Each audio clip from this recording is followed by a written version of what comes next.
Our big story today at 5, after the largest manhunt in Minnesota history, the suspect appeared in federal court earlier today. Vance Bolzer was in court on murder and stalking charges.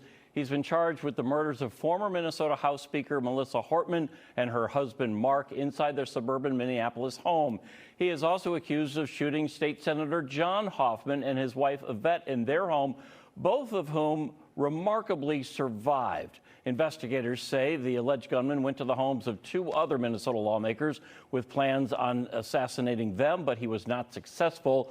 They say he carried a list with dozens of other potential targets. Several Wisconsin Democrats say they were on the accused shooter's list as well. Now, police are beefing up security. Jason Calvi joining us in the studio with what's being done to keep Wisconsin lawmakers safe. Jason? Yeah, and we actually spotted some of those extra precautions today. Right now, lawmakers say they're trying to figure this all out together.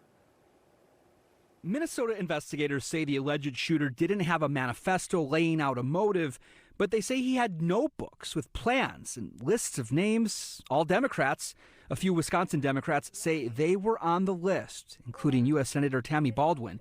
And State Senator Kelda Royce says she was also on the list. Congressman Mark Pocan was on additional documents found. He says, quote, "I will not back down in the face of terror. However, we as elected officials must do better to lower the temperature. That said, my schedule remains unchanged." Police are beefing up security. This is not a normal sight.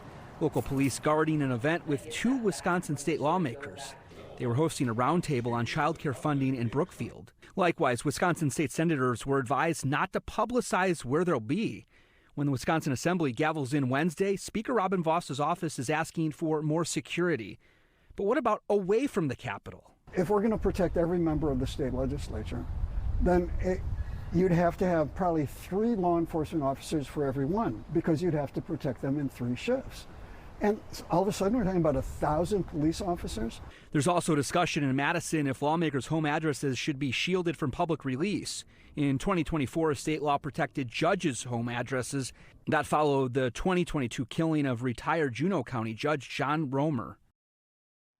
And the state Senate Sergeant-at-Arms says they're taking extra security protocols. The list includes beefing up access points. Governor Tony Evers' spokeswoman says it's their policy not to comment on security logistics or threats. I mean, I think we can all agree they need to be protected, especially now with such heightened tensions going on. As you know, I tour a lot of state capitals. It's sort of my hobby. And I went through a lot last year. Everyone had a security system in place.